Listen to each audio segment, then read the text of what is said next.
মেথডটা হচ্ছে re-engineering. Okay, this procedure is diagrammed in the figure. এখানে দেখো re-engineering প্রসিডিউরটা দেখানো হয়েছে কস্টের ক্ষেত্রে।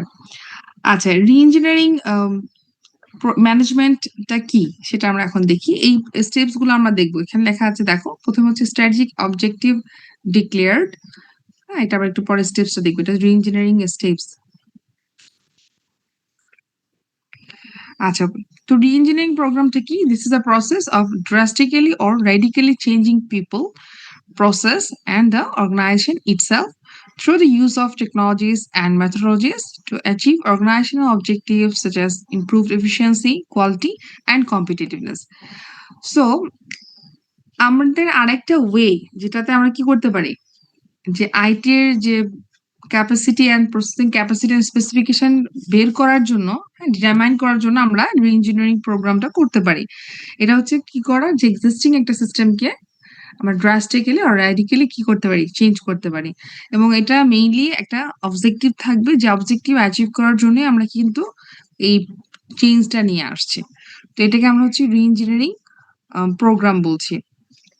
Re-engineering management, also called business process re-engineering, are the activities that are involved in the managing of the restructuring of process in an effort to improve efficiency.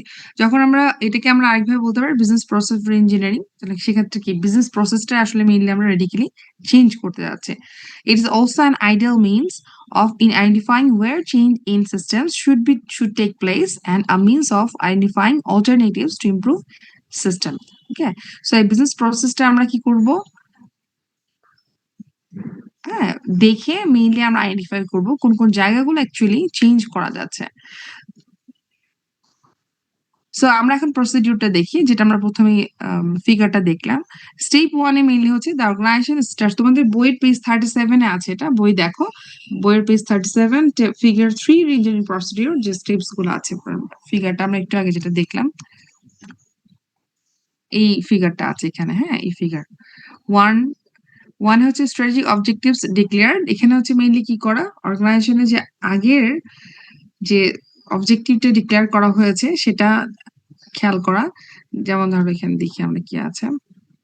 The organization starts the program after having been given a set of strategic objectives to achieve. Okay.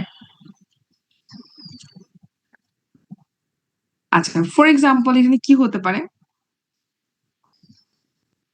For example এখানে হচ্ছে like যদি strategy একটা গোল থাকে যে আমরা একটা benchmark করব, হ্যাঁ, বা কোন একটা স্পেসিফিক আছে যে এই কোন একটা স্টেপস বা বিজনেস প্রসেস আমরা বেঞ্চমার্ক করতে যাচ্ছি, এরকম যে কোন একটা স্ট্র্যাটেজি গোলস চলে আসে, তো সেক্ষেত্রে ওটার আন্ডারে আমরা এই প্রোগ্রামটা করতে পারি। তো এই স্টেপ 2 তে আমরা হচ্ছে identifying the goals and particularly the specification to improve business process. হ্যাঁ, যে আসলে কোন জায়গাটা আসলে আমরা বিজনেস প্রসেস ইমপ্রুভ করতে যাচ্ছে, এই বিষয়টা হচ্ছে আইডেন্টিফাই করা। And third step আছে the current business process must be mapped or described. One of the primary methodologies to do this is with a process map, also called a process flowchart, which is a simple graphic aid used to define each of the elements that make up a process. তার মানে যে প্রসেসটা আমরা business প্রসেসটা change করতে যাচ্ছি, কোন business প্রসেসে কোন জায়গায় চেঞ্জ আনতে যাচ্ছি, সো পুরো বিজনেস প্রসেসটা আমরা কি করব, ফুললি হচ্ছে ম্যাপ আউট করবো। ফর এক্সাম্পল আমরা বলা হতো যে আমরা কোনো কিছু একটা বেঞ্চমার্ক করবো, কোন একটা প্রসেস মানে ইন্ডাস্ট্রিতে একেবারে মানে বেঞ্চমার্কিং লেভেলে নিয়ে যেতে চায়। হ্যাঁ, সো ওই লেভেলে নিয়ে যাওয়ার জন্য এই প্রসেসটা এক্সিস্টিংটা আসলে কেমন আছে সেটা আমার দেখতে হবে। সো স্টেপ 3 তে হচ্ছে ফিগার ম্যাপ আউট করা এটাকে। হ্যাঁ, আমরা পুরো প্রসেসটা আমরা হচ্ছে একটা ফ্লো চার্টের মতো করে রেডি করা। তারপর এখান থেকে দেখা যায় এক্স্যাক্টলি কোন কোন জায়গায় চেঞ্জ করলে আমাদের আসলে আমরা এই রি-ইঞ্জিনিয়ারিং প্রোগ্রামটা করতে পারবো, বা আমাদের হচ্ছে যেটা করে আইটি স্পেসিফিকেশন কি লাগবে প্রোগ্রাম চেঞ্জ করার জন্য, এই বিষয়গুলো পরে আসবে। সো স্টেপ 4 হচ্ছে we would explore some possible changes that seek to. আচ্ছা, এখানে আমরা একটু দেখেই যাই। তো আমাদের পেজ বইয়ের পেজ 38 টা দেখো। হ্যাঁ, 38 টা দেখো। এখানে হচ্ছে আমরা ওই যে প্রসেস ফ্লো চার্টটা নিয়েই কথা বলা হচ্ছে, স্টেপস 3 এটা একটু দেখে আসি এখান থেকে যে কিভাবে করবো। এক্সাম্পলটা দেখলে তোমাদের জন্য আর ক্লিয়ার হবে। তোমরা এই বইয়ের এখানে যে এক্সাম্পলটা পাচ্ছ, এরকম আরো অনেকগুলো মানে তোমরা চাইলে জেনারেট করতে পারো বা বুঝতে পারো যে এটা আসলে কিভাবে হবে। যে কোনো প্রসেসের ক্ষেত্রে এটা সিমিলার। জাস্ট আমরা এখানে একটা এক্সাম্পল দেখি। তোমরা পেজ 38টা দেখো, এখানে ফিগার 4 আছে। আমি এটা এখানে নিয়ে আসি নাই, এখানে ফিগার 4টা দেখো। আর process flowchart before reengineering is applied. সবার কাছে বই আছে?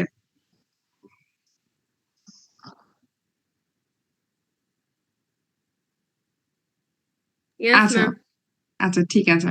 তোমরা হচ্ছে ফিগার 4টা একটু দেখো। দেখো, do we need to order inventory? তো এখানে যখন একটা অর্গানাইজেশন তারা বলছে do we need to order inventory, তো তাদের একটা ডিসিশন পয়েন্ট।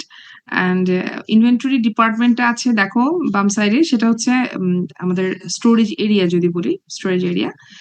আর এই টাস্ক হচ্ছে শিপিং ডিপার্টমেন্টে মেইনলি যাবে। যখন অর্ডার করার প্রয়োজন হয় তখন ইয়েস হয়, দেন সাপ্লায়ারের কাছে যায় অর্ডারটা। তো অর্ডার এটা কোথায় দিচ্ছে? সাপ্লায়ার, এটা রিসিভিং ডিপার্টমেন্ট আলাদা আছে, ডিপার্টমেন্টের কাজ হচ্ছে রিসিভ করা। সো রিসিভিং ডিপার্টমেন্টে আসলো, এখান থেকে ইনভেন্টরি ডিপার্টমেন্টে আসবে, দেন ইনভেন্টরি থেকে যে ওটা আবার ইনভেন্টরি যাবে। আর শিপিং ডিপার্টমেন্ট কোথায় নক করবে? ইনভেন্টরি ডিপার্টমেন্টে নক করে ইনভেন্টরি ডিপার্টমেন্ট থেকে নিয়ে যাবে, শিপ করবে, হয়তো অন্য জায়গায় নিয়ে যাচ্ছে এটা। ঠিক আছে, প্রোডাক্টটা। আর যদি বলা হচ্ছে যে যদি অর্ডার করতে হবে, মানে মানে নতুন অর্ডার করতে হবে কিনা ইনভেন্টরি, না করতে হবে না, সেক্ষেত্রে ডিরেক্ট হচ্ছে শিপিং ইনভেন্টরি থেকে যেটা শিপিং ডিপার্টমেন্টেই যাচ্ছে। বা মোট কথা, ইনভেন্টরি ডিপার্টমেন্টে ইনভেন্টরিটা আছে, শিপিং ডিপার্টমেন্ট যদি অ্যাভেলেবেল থাকেই তো শিপিং ডিপার্টমেন্ট ডিরেক্ট নিয়ে যাবে। আর যদি না যায় সেক্ষেত্রে সাপ্লাইকে নক দেওয়া হবে, সাপ্লাই আবার ডিপার্টমেন্ট রিসিভিং ডিপার্টমেন্টকে প্রোডাক্ট সাপ্লাই দিবে, ড্রেসিং ডিপার্টমেন্ট এসে আবার ইনভেন্টরি ডিপার্টমেন্টে রাখবে। ওকে, তো এইটা হচ্ছে বিজনেস প্রসেসটা তাদের, যে এটা একটা প্রসেস যেটাকে তারা রিইঞ্জিনিয়ারিং করবে। সো এটা বিফোর রিইঞ্জিনিয়ারিং ইজ অ্যাপ্লাইড, তখন এই সিচুয়েশনটা কি, এই বিজনেস প্রসেসটা এখানে ম্যাপ আউট করা হয়েছে। ওকে, স্টেপস 3 তে। সো এখন তারা পরবর্তীতে কি করেছে দেখো, ফিগার 5 যেটা হচ্ছে পেজ 39-এ আছে, পরের ফিগারটাতে দেখো প্রসেস ফ্লোচার। তারা কি করেছে, ডিরেক্ট সাপ্লাইয়ের সাথে শিপিং ডিপার্টমেন্টের কানেক্ট করে দিয়েছে। ওকে, সো মাঝখানে আর কোনো কিছু নাই। এখানে আর কি কি ডিপার্টমেন্ট বাদ গেল? একটা হচ্ছে রিসিভিং ডিপার্টমেন্ট বাদ গেল, এবং ইনভেন্টরি ডিপার্টমেন্ট, দুটোই বাদ গিয়েছে।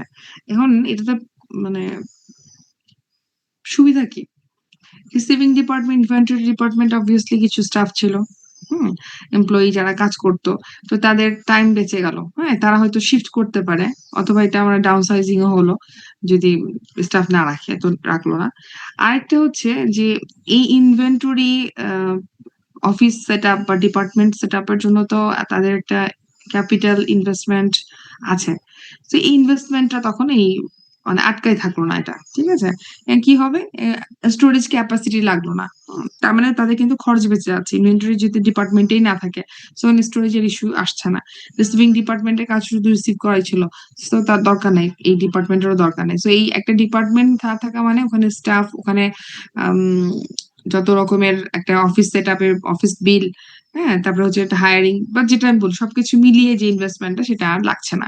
তো এটা না করে তারা হচ্ছে রিইঞ্জিনিয়ারিং করার পরে তারা কিভাবে চিন্তা করলো যে কোন কোন জায়গায় কমানো যায়, কমিয়ে চিন্তা করার পরে চেঞ্জ করলো। এটাও কিন্তু ড্রাস্টিক্যালি চেঞ্জ হলো, যেহেতু দুটো ডিপার্টমেন্ট একেবারে নাই হয়ে গেছে। তো তারা কি করেছে, শিপিং ডিপার্টমেন্ট ডিরেক্ট হচ্ছে সাপ্লাইয়ের সাথে যোগাযোগ করবে, সাপ্লায়ার ডিরেক্ট শিপিং ডিপার্টমেন্টেই দিয়ে দিবে, তখন শিপিং ডিপার্টমেন্টটাই তখন ডিরেক্ট ওটা মানে শিপিং এর কাজে যাবে এটা। ওকে, সো এখানে আমাদের যে স্টোরেজ এরিয়াটা আর লাগবে না, বাট ডিসিশন পারে মানে ইয়েস নো অর্ডার করতে হবে কি হবে না, এটাও দরকার নেই। তোমাদের যে তোমরা পড়েছো না অপারেশনস ম্যানেজমেন্টে জাস্ট ইন টাইম, এরকম টাইপের একটা জাস্ট ইন টাইম যখন লাগবে, মানে যদি এরকম আমরা বলি ইঞ্জিনিয়ারিং প্রসেস করে, জাস্ট ইন টাইমে কি ছিল যে শেলফের প্রোডাক্ট নাই, ডিরেক্ট হচ্ছে সাপ্লায়ার কাছে নক দেওয়া হলো, এবং সাপ্লায়ার হচ্ছে কি করেছে,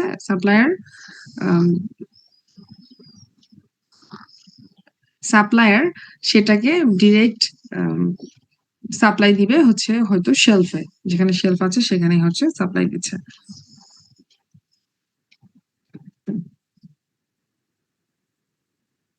আচ্ছা, একটা মিনিট।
তো তোমরা তাহলে স্টেপ 3টা বুঝতে পারছো।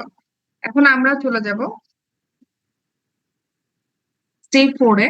সো স্টেপ 4-এ হচ্ছে যখন এরকম তৈরি করা হলো, then we would explore some possible changes that seek to কি কি হতে পারে, remove complexity in process flow.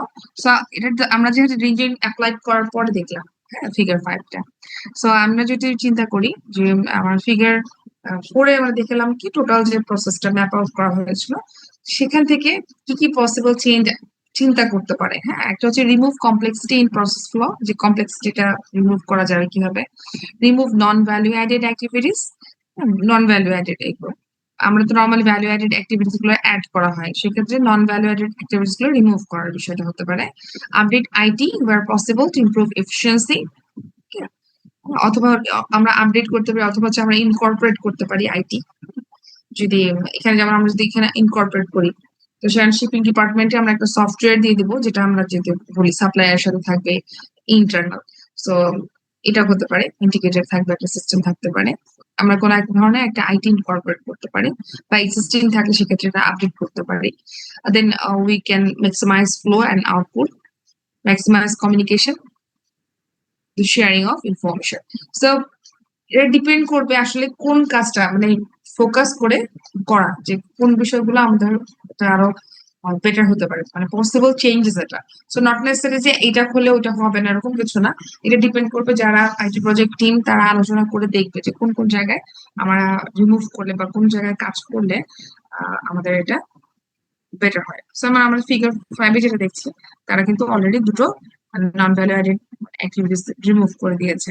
হ্যাঁ, এখন যদি আরো অ্যাডিশনাল হয়, বা আমরা প্রসেস যে কমপ্লেক্সিটিটা হচ্ছে কমিয়ে ফেলেছে, এখন আমরা চাইলে ইনকর্পোরেট আইটি ইনকর্পোরেট করতে পারি এখানে ভিতরে।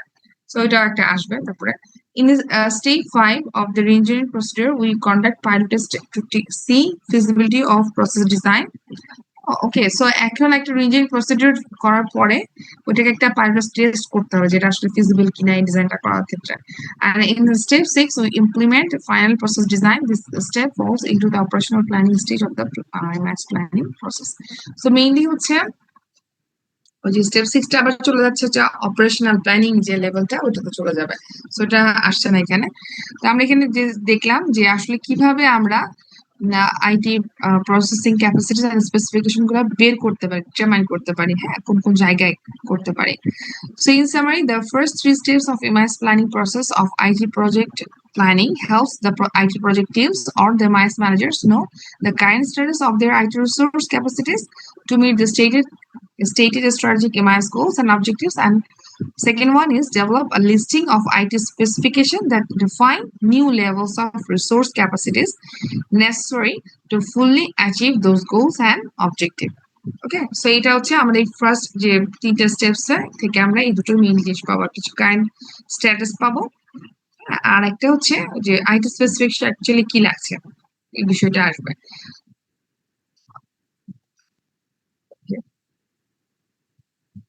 আচ্ছা, এবারের স্টেপসটা হচ্ছে যেটা আমাদের মেইন স্টেপস ছিল, আমরা 1 2 3 করে আসলাম, এখন হচ্ছে 4th স্টেপসটা। ঠিক আছে, 4th স্টেপসে এমআইএস প্ল্যানিং এর যে প্রসেস ছিল মেইন, যে আমাদের ফিগারটা, সেখানে হচ্ছে কি ছিল, 4th লেভেলটা ছিল হচ্ছে determining a set of alternatives that will meet the desired specification.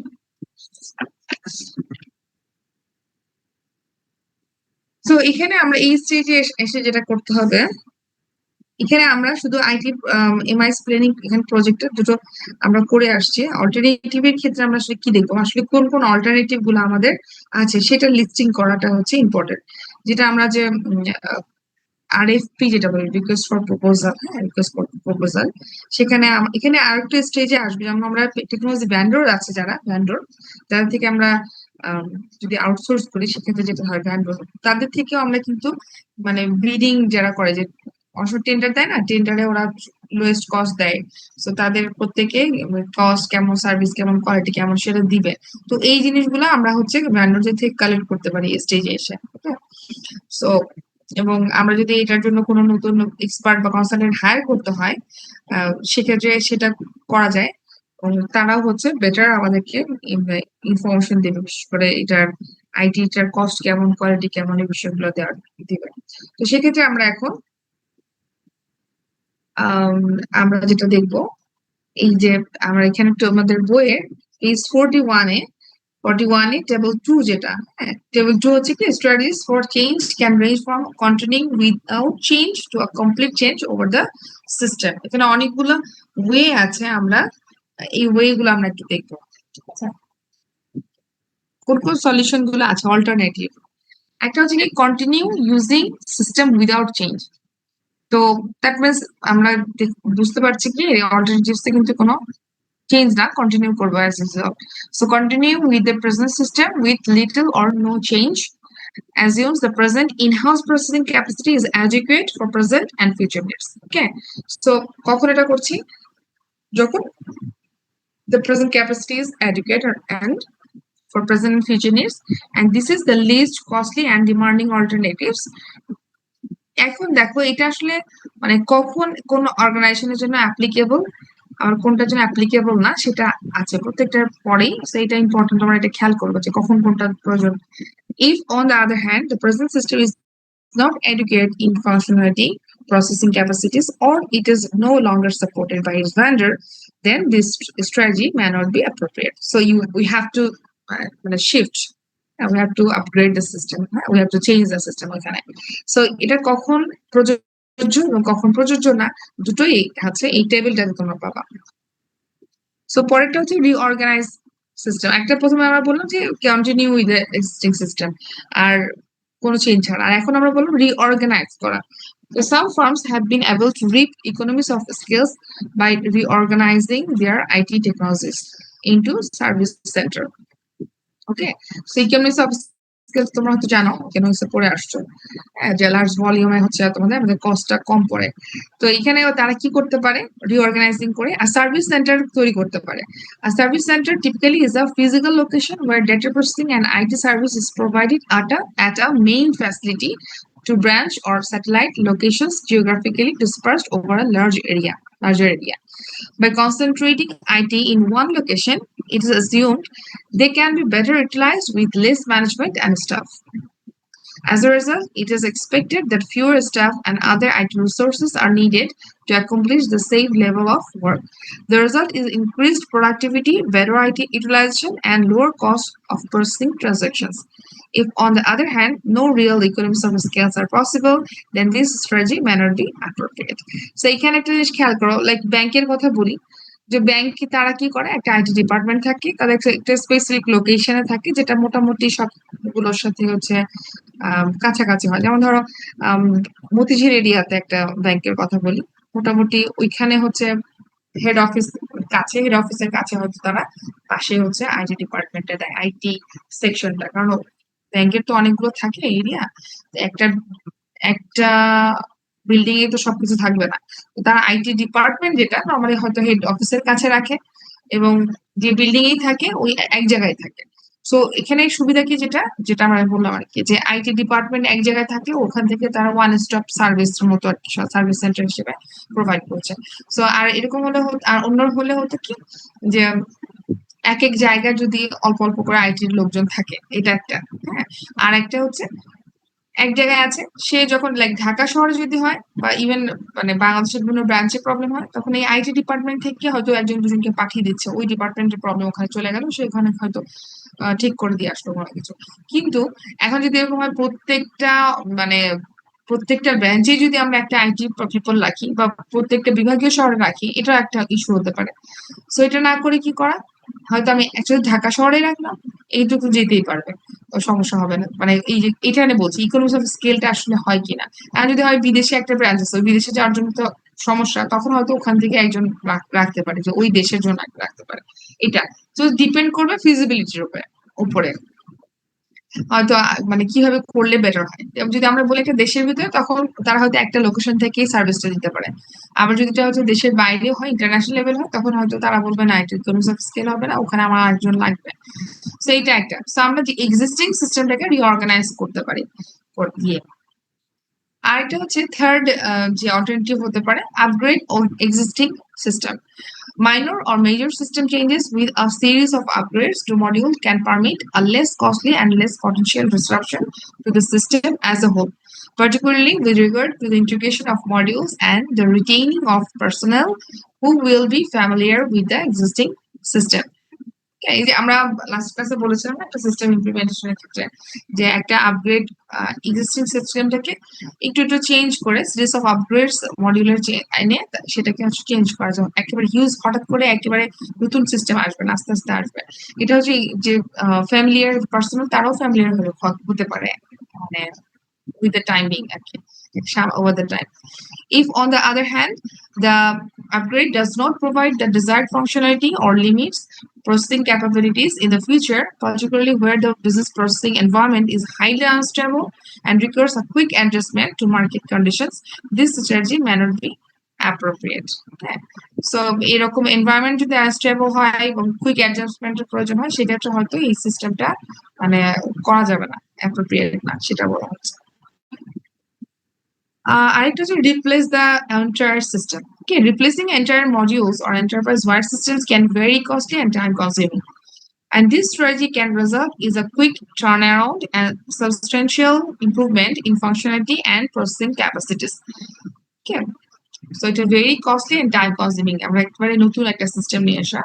And if, on the other hand, the downtime due to learning the new system or implementing such a drastically new system is greater than the firm can afford, this strategy may not be appropriate.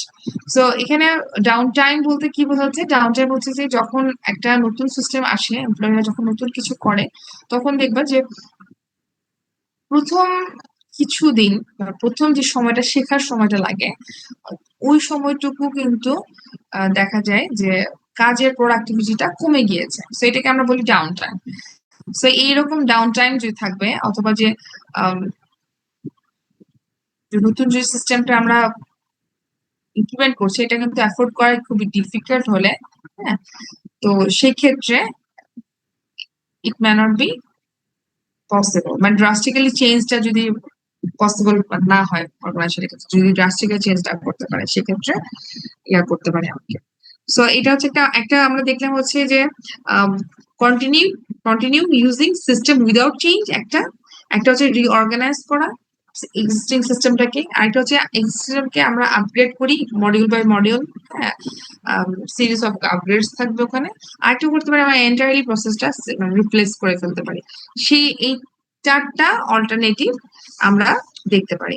তো এখানে main যে কোয়েশ্চেনটা আসবে যে কোন একটা bankers বা finance manager তাদেরকে ইয়ার করবো, তারা হচ্ছে যখন ফান্ডটা দিতে যাবে, তো ফান্ডটা দেওয়ার সময় তারা মেইনলি তাদের ইস্যুটা কি থাকে, কোয়েশ্চেনটা কি থাকে, do you really need the IT to accomplish your goals?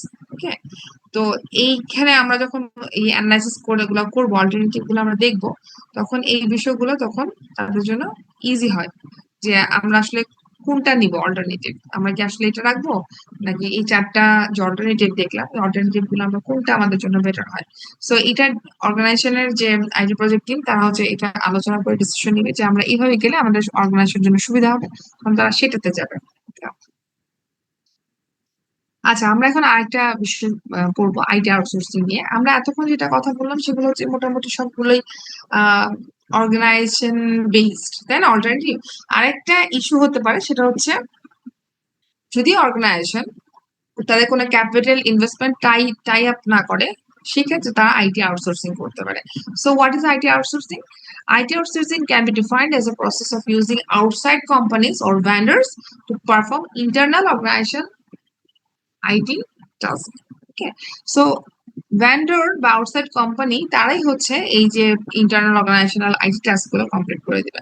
So if A farm does not want to use it's internal resources to build or operate information systems, it can outsource the work to an external organization that specializes in providing these services. There are several alternative outsourcing strategies. এখানে আমরা কয়েকটা outsourcing activities দেখি। প্রথমটা হচ্ছে তোমাদের বই page 43 তে আছে, এটা দেখো আউটসোর্সিং স্ট্র্যাটেজি তিনটা আছে। অল্টারনেটিভস করে নিতে পারে, এটা ডিপেন্ড করবে। যদি কেউ আউটসোর্স করতে চায়, সে অর্গানাইজেশনকে ঠিক করতে হবে আসলে কোন জায়গাটা আউটসোর্স করবে। So first of all, subcontracting limited work assignment. Limited work assignment এখানে জাস্ট দিবে, সবগুলো দিবে না। So short term overflow work beyond existing capacity is assigned to the subcontractor or vendors.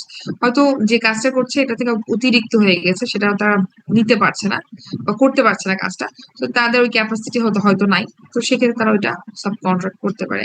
This is just a temporary assignment in much the same way that temporary staffers are hired to fill in for summer vacation assignment of full-time staffers. Okay, মানে like temporary, মানে যে staff যেরকম higher করা হয় summer, মানে বাইরের দেশগুলোতে হয় কি সামার ভ্যাকেশন যখন হয় তখন ফুল টাইমের স্টাফের পরিবর্তে তারা টেম্পোরারি কিছু স্টাফ দেয়, তারা ওই টেম্পোরারি বেসিসে কাজ করে।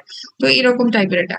This strategy is ideal with security issues or when cost prohibits more inclusion from a subcontractor. Okay? যদি না এটা কোনো সিকিউরিটি ইস্যু থাকে। হ্যাঁ, এখন আমার একটা কাজ যেটা আসলে এর কোন একটা হচ্ছে আমরা কনফিডেন্সিয়াল কিছু আছে, তো সেখানে কিন্তু কি হবে না, এই কাজগুলো করতে হবে না। আমি এটা আর অন্য জায়গা থেকে এক্সাম্পল দিই একটা। ধরো একটা মানে রেস্টুরেন্টের কথা বলি, হ্যাঁ, এটা আইটি ইনভেস্টমেন্ট না, এটা জাস্ট এটা তোমরা কানেক্ট করতে পারবে, এই জন্য বলছি।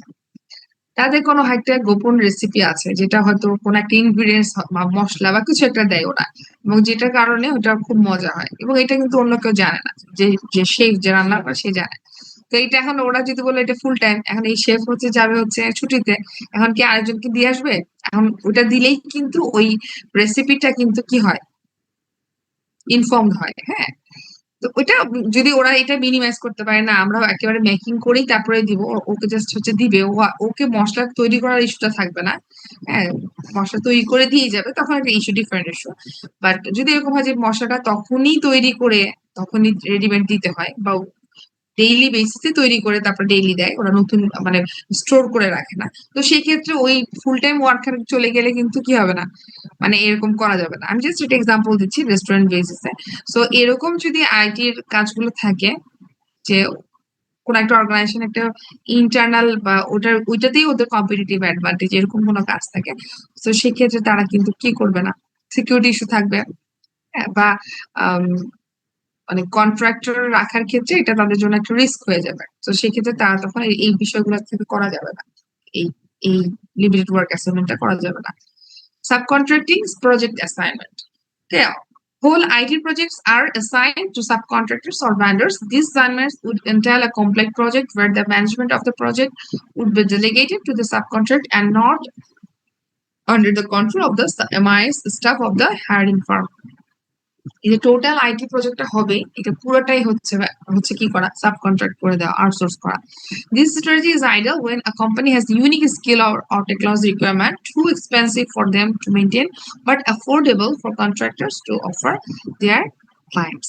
ওকে, যদি এরকম হয় কোন একটা মানে তাদের জন্য একটু ডিফিকাল্ট এই প্রজেক্ট করার, আইটি প্রজেক্ট নিয়ে কাজ করা, হ্যাঁ, এবং তারা হচ্ছে যে অন্য কোনো ভ্যান্ডর তাদের জন্য এটা ওকে, তারা মেনটেন করতে অ্যাফোর্ডেবল, তো সেক্ষেত্রে ওই ওই অংশটুকু তো আমরা কি করতে পারি, আউটসোর্স করে আইটি প্রজেক্টটা তারা করে দিতে পারে। Total outsource assignment where part or all of the entire MIS function is subcontracted out of subcontractor or vendor. Here, a company may lease all their IT from a subcontract but run the equipment with their own staff. This strategy is ideal when a company may have a market that requires constant changes in IT or cannot afford to tie up capital in IT. ওকে, মানে এখানে একটু আগে আমরা যেটা বললাম, আগেরটাতে ছিল হচ্ছে project assignment, like IT project অংশটুকুই হচ্ছে সাবকন্ট্রাক্ট করা, বাট এখানে হচ্ছে কিন্তু টোটালটাই হচ্ছে মানে আইটির মোটামুটি সব কাজই হচ্ছে কি করে দেওয়া, আউটসোর্স করে দেওয়া, মানে আইটির কোনো কাজই করবে না, সবই হচ্ছে মানে যা যা আছে সব আউটসোর্স কোম্পানি কোম্পানি তাদের থেকে নিবে। বাট হইতে পারে কিছু অংশ ইকুইপমেন্টে আর তারা তাদের নিজের স্টাফ অ্যাড করতে পারে। এটা কখন আইডিয়াল, যখন হচ্ছে কনস্ট্যান্ট চেঞ্জেস ইন আইটি, মানে মার্কেটে এটা খুবই র্যাপিডলি চেঞ্জ হচ্ছে। হ্যাঁ, এবং এই যে একটা একটা ইনভেস্টমেন্ট করার পর আমরা তো ওয়েট করি যে 5 বছর 6 বছর তো চলবে। এখন দেখা গেলো যে এমন একটা জিনিস সফটওয়্যার নিয়ে আসছি, আমরা ইনভেস্ট করছি যে 1 বছর পরে এটা নাই, আবার নতুন সফটওয়্যার চলে আসছে। এরকম হলে সমস্যা। এরকম হলে যদি এরকম মানে তারা অ্যান্টিসিপেট করে এই প্রবলেম হতে পারে, তো সেক্ষেত্রে তারা আউটসোর্স করতে পারে যে পুরোটাই। এবং তারা যদি না চায় যে না আমরা এখানে কোনো ক্যাপিটাল ইনভেস্টমেন্ট আলাদা করে করবো না, বাট আমরা আউটসোর্স করে ওদের আইটিটা ইউজ করবো, কারণ তখন ভ্যান্ডর চেঞ্জ করবো। আমার যদি পছন্দ না হয় আমার ভ্যান্ডর চেঞ্জ করে ফেলবো, তখন ওই ভ্যান্ডর বাদ দিয়ে অন্য অন্য ভ্যান্ডর কাছে যাবো, আপডেটেড যার কাছে আছে সফটওয়্যার তার কাছে গেলাম। এরকম যদি করা হয়, সো আইটি ইনভেস্টমেন্টের যে কোন অল্টারনেটিভ নিবে এটা আসলে খুবই ফিক্সড না। এটা এটা তারা হচ্ছে একটা নিতে পারে, অথবা ওরা হচ্ছে কম্বিনেশন অফ দেম এটাও করতে পারে। এটা ডিপেন্ড করবে যে যারা হচ্ছে অর্গানাইজেশন তারা ঠিক করবে যে আইটি কতটুকু আমরা আইটি আউটসোর্সিং করবো আমরা। আচ্ছা, কি কি বেনিফিটস আছে আমরা একটু দেখি। পেজ 44 এ তোমাদের কিছু বেনিফিটস আছে, এটা দেখো এখানে এটা পড়বা, পেজ 44 পেজে আছে। ফার্স্ট অফ অল তো অবভিয়াসলি যখন আমরা আইটি আউটসোর্স করব, তোমরা হায়ারিং যে ফার্ম তাদের যে লেটেস্ট টেকনোলজি আছে সেটা আমরা ইউজ করতে পারবো। তো সেক্ষেত্রে টেকনোলজি ইমপ্রুভমেন্ট অবভিয়াসলি থাকবে। ফাইন্যান্সিয়াল গেইন আছে, যেমন হচ্ছে ফাইন্যান্সিয়াল গেইন কিভাবে হবে। আইটি ডিপার্টমেন্ট যদি আমার থাকে একটা আলাদা, সো আইটি ডিপার্টমেন্টের আইটি স্টাফদের যে কস্টটা সেটা কি হচ্ছে কমে যাচ্ছে। হ্যাঁ, আইটি পেরোল থাকবে না। তারপর হচ্ছে আইটি ডিপার্টমেন্টের যে ক্যাপিটাল ইনভেস্টমেন্ট আছে হার্ডওয়্যার সফটওয়্যারে, সেই বিষয়টা থাকছে না। আম, সেটা আমরা হচ্ছে মানে ফিক্সড যেটা হতো কস্ট, সেটা ফিক্স থেকে ভ্যারিয়েবল হয়ে যাচ্ছে। ঠিক আছে, তারপর হচ্ছে এক্সিস্টিং যে ইকুইপমেন্ট গুলো থাকতো, এটার তো একটা ডেপ্রিসিয়েশন বা এটা ভ্যালু থাকতো না, যেটা একটা সময় পর তার কাজ করা যাবে না, ওই জিনিসটা ওই খরচটা হবে না, অবসলিউট হবে না। আচ্ছা, তারপরে হচ্ছে reduce budget. Bidding by subcontractors on a yearly basis permits ever increased pressure on subcontractors and vendors to reduce cost, thereby reducing budget cost. Okay, যদি আমরা ইয়ারলি বেসিসে করি তখন তারা কি করবে, তারা কিন্তু স্বাভাবিকভাবে কমিয়ে দেবে। আর যদি আমরা বলি যে না আমি 1-2 মাসের জন্য করব, তখন কিন্তু তারা বাড়ায়। তো এরকম যদি আমরা একটা বিডিং করতে পারি, তো আমাদের বাজেটটা কমে যায়। হ্যাঁ, তোমরা এমনিতে আমরা দেখবো যে কোনো সফটওয়্যার কিনতে গেলে এই জিনিসটা থাকে যে আপনি যদি মান্থলি দেন এরকম, ইয়ারলি টাকা দিলে এরকম থাকে না। তো আমরা যদি ইয়ারলি দিই দেখবো সাবস্ক্রিপশন ইয়াটা কম থাকে, সাবস্ক্রিপশন চার্জটা। আচ্ছা, প্রোডাক্টিভিটি ইমপ্রুভমেন্ট তো অবভিয়াসলি হবে, যেহেতু লেটেস্ট টেকনোলজি, যেহেতু ভ্যান্ডারের কাছে সবসময় লেটেস্ট টেকনোলজি থাকবে, এবং লেটেস্ট টেকনোলজি ইউজ করে আমাদের প্রোডাক্টিভিটি বা এফিসিয়েন্সি বাড়বে, এবং যেটা নর্মালি ফার্ম হয়তো নিজেরা করে এটা এটা তাদের জন্য ডিফিকাল্ট হতো অ্যাফোর্ড করা, ক্যাপিটাল ইনভেস্টমেন্ট করে। ট্যাক্স বেনিফিটস আছে, firm can firms can deduct outsourcing cost from current income in contrast to depreciating computer hardware purchase over a number of years. ট্যাক্সের ক্ষেত্রে দেখাতে হচ্ছে যে কম্পিউটার আছে তার একটা ভ্যালুটা অ্যাডজাস্ট করতে হচ্ছে, এই বিষয়গুলো তখন থাকবে না। জাস্ট ওরা হচ্ছে আউটসোর্সিং থেকে জাস্ট কস্ট হিসেবে ধরে এটা ট্যাক্সে দেখাতে পারে। ট্যাক্স বেনিফিটস আছে। এনহ্যান্সেস কোর বিজনেস অ্যাক্টিভিটিস, তো allows firms to concentrate its limited staff on work that is at their core while permitting other MI staffs to be performed by vendors. এখানে খেয়াল করো, আমরা বিজনেসের ক্ষেত্রে বলা হয় কি সবসময় যে কোনো অর্গানাইজেশন তাদের যে কম্পিটিটিভ অ্যাডভান্টেজ যে কাজে আছে সেটাতে ফোকাস করতে বলা হয়, তাই না? সো সেই কাজটাই করা হবে যেটা তার কম্পিটিটিভ অ্যাডভান্টেজ আছে। এখন হয়তো তার একটা মার্কেটিং এর কাজে তার খুব ভালো কম্পিটিটিভ অ্যাডভান্টেজ আছে, বাট তার কম্পিটিটর যে সে হয়তো মানে আইটি রিলেটেড কোন একটা কাজ ভালো করছে। তার ব্যাপারটা হচ্ছে যে না আমি যদি আমার মার্কেটিংটা ভালো পারি, তো আমি মার্কেটিং এর কাজে ফোকাস করি, মার্কেটিং এর কোন একটা পার্ট যেটাতে সে ভালো পারে। বাট আইটির কাজটা যেহেতু আমি ভালো পারি না, তো আমি কি করতে পারি, আমি আইটিটা আউটসোর্স করি যারা ভালো পারে ওই বিষয়টা। ঠিক আছে, সো তার মানে কি কোর বিজনেস অ্যাক্টিভিটিসটার উপরে ফোকাসটা আরো বাড়ে, যেহেতু আদার্স কাজটা আমরা হচ্ছে বাইরে দিচ্ছি। সেক্ষেত্রে facilities management acts to insulate the firm from unexpected shifts in processing transactions, which would otherwise require the firm to incorrectly invest longer term capital in IT to handle short term demands. Demand requirements ফ্যাসিলিটির বিষয়গুলো আসতেছে না, facilities management easy হয়। আর last of all হচ্ছে management planning. It's easier for most firms to outsource unexpected fluctuations of processing transactions than to plan and adjust in-house MIS resources to handle them. Okay, so এগুলো হচ্ছে আমরা IT outsourcing এর যে সুবিধাগুলো আমরা পাই, benefits গুলো এটা আছে। So there are some problems as well. কিছু কিছু প্রবলেম আছে আমরা দেখি, failure to achieve client needs. অনেক সময় যেটা হয় যে ক্লায়েন্ট একরকম চাচ্ছে, ওই জিনিসটা হয়তো আমরা ওইভাবে দিতে পারছি না, যেটা হয়তো আমরা নিজেরা করলে দিতে পারতাম। কিছু হয়তো কাস্টমাইজেশনের সুযোগ, এই বিষয়গুলো তখন হয়তো ক্লায়েন্টস পাবে না, কারণ যেহেতু তাদের ভ্যান্ডর একটা স্পেসিফিক ফরম্যাট থাকবে, সেই ফরম্যাটে সেই সার্ভিসটাই দিবে, এক্সট্রা সার্ভিস দিবে না। এটা একটা পোর সার্ভিস কোয়ালিটি হয়, এটা একটা প্রবলেম। অনেক সময় যদি সার্ভিস কোয়ালিটি যে ভ্যান্ডর দিচ্ছে তার কোয়ালিটি যদি পোর হয়। Failure to meet timely objectives, এইটা হচ্ছে আমরা দেখি অনেক সময় অনেক অর্গানাইজেশনের ম্যানেজাররা এটা ডিসকন্টিনিউ করছে আউটসোর্সিং স্ট্র্যাটেজি, এইসব কারণে অনেক সময় ঠিক মতো করা যায় না বিষয়গুলা। ওকে, আরেকটা আছে, বই আছে, দেখো কিছু ব্যারিয়ার্স আছে, মানে ব্যারিয়ার্স আরো কিছু আছে, বই পাবা, এটা পেজ 45 এ আছে। Questionable past and observe performance. এখন যে আমরা ভ্যান্ডর সিলেকশন করবো, এটা কিন্তু একটা ইম্পর্টেন্ট ইস্যু, যে ভ্যান্ডরটা কিরকম। একটা ভ্যান্ডর আমরা যখন সিলেক্ট করবো, তার আগে যখন দেখলাম আমরা যে তার কোয়েশ্চেনেবল পাস্ট আছে বা পারফরমেন্সটা অত ভালো না, আর lack of experience with outsourcing in general, organisational resistant to change. এই যে আমরা একটু বলেছিলাম যে রেসিস্ট্যান্স টু চেঞ্জ, অনেকে চেঞ্জ হতে চায় না অর্গানাইজেশন যদি তারা নিজেরা চেঞ্জ না হতে চায়। ইনএডুকেট প্রিপারেশন অ্যান্ড প্ল্যানিং, এই জিনিসগুলো কিন্তু ইনহিবিটর হিসেবে কাজ করে। সো আমাদের কিছু গাইডলাইন্স আছে যেটা আমরা ফলো করলে আমরা আউটসোর্সিং পার্টনার সিলেক্ট করতে পারবো। সেটা হচ্ছে develop specific and complete service agreement and measure to monitor their compliance. যখন আমরা কোনো একটা ভ্যান্ডর সিলেক্ট করবো, আউটসোর্সিং পার্টনার ভ্যান্ডর যেটা বলি, তো তাদের সাথে আগেই হচ্ছে এগ্রিমেন্টে স্পেসিফিক মানে কি কিভাবে করবে, কমপ্লিট এর সার্ভিস এগ্রিমেন্ট থাকবে, এবং কি কি মেজারমেন্ট থাকবে যার মাধ্যমে তারা আমরা কমপ্লেন্স করছে কিনা এটা মেজার করা যাবে। মানে it include cash penalties for non compliance, যদি এরকম হয় যে তারা কমপ্লেন্স করছে না, সেক্ষেত্রে আমার ক্যাশ পেনাল্টিস থাকতে পারে। Establish a trial period in which to evaluate the outsourcer. দিয়ে আমরা মনে করেন প্রথমে না ফুল ইয়ারলি বা 2-5 বছরের কন্ট্রাক্টে যাবো না, আগে আমরা দেখি 3 মাস তার আসলে সার্ভিস কেমন। Okay, so একটা ট্রায়াল পিরিয়ড থাকতে পারে। Measure all IT activities during the trial period and report performance to outsourcers.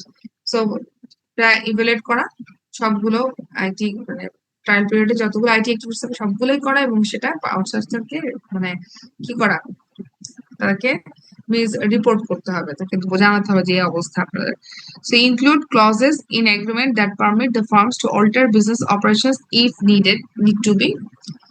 The firm should closely manage the inevitable cost escalation in contracted services. The firm should closely measure and manage service quality. The firm should avoid becoming too dependent on the outsourcer.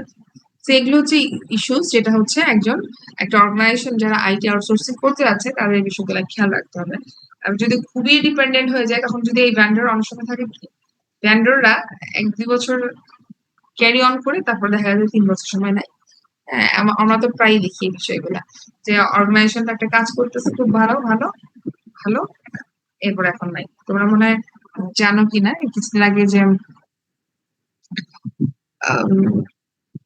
আমি যতটুকু শুনেছি আর কি, সেটা হচ্ছে যে যারা হচ্ছে ticket কিনে না, এয়ার টিকিট কিনে, তারা একটা মানে মাধ্যমে কিন্তু এরকম একটা কয়েক বছর হয়েছিল, 5-6 বছর এরকম, আমি নামটা এক্সাক্ট মনে করতে পারছি না। তো ওই কোম্পানিটার থ্রুতেই সবাই কিনতো, ঠিক আছে। তো সবাই কিন্তু টিকেটিং যে পারচেস করতো, লাইক একজন হচ্ছে এজেন্সি, সো এজেন্সি তো নিজে কিনতো না, দেখা যেত ওটা একটা ওয়েবসাইট করা ছিল, তারা তাদের ওখানে অ্যাকাউন্টে টাকা রাখতো, রেখে তারপর টিকিটটা কিনতো, ঠিক আছে। তো তারা এরকম ম্যাম 4-5 আপনি কি বছর। ফ্লাইট এক্সপার্টের কথা বলছেন? হ্যাঁ হ্যাঁ, ফ্লাইট এক্সপার্ট, হ্যাঁ এটার বলছিলাম।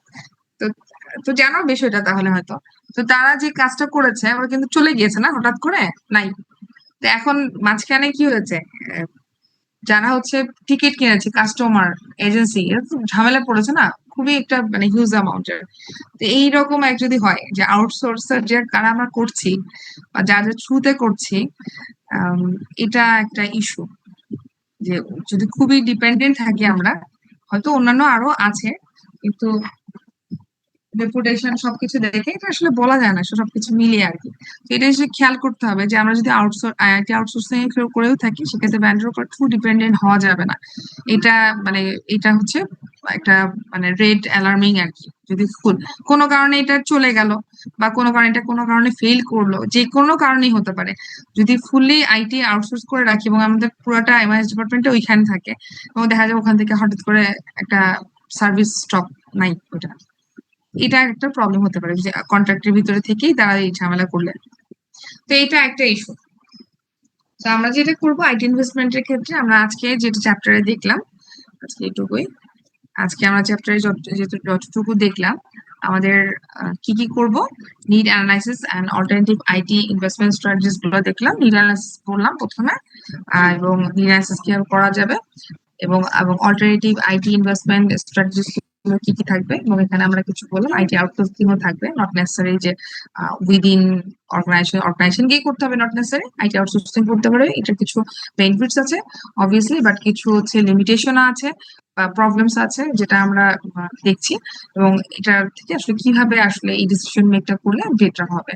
আর আমরা যে আইটি আউটসোর্সিং এর যে তিনটে স্টেপস দেখলাম বা তিনটে স্ট্র্যাটেজি দেখলাম, এটা কম্বিনেশনেও করতে পারে বা কোনো একটা স্পেসিফিক একটাও করতে পারে, এটা ডিপেন্ড অন অর্গানাইজেশন।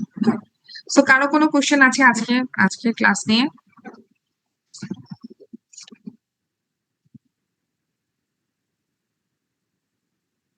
কোশ্চেন নাই? ঠিক আছে। আচ্ছা, তোমাদের হচ্ছে আমি রোল কল করছি, খেয়াল করো। সেকশন এ, রোল 3,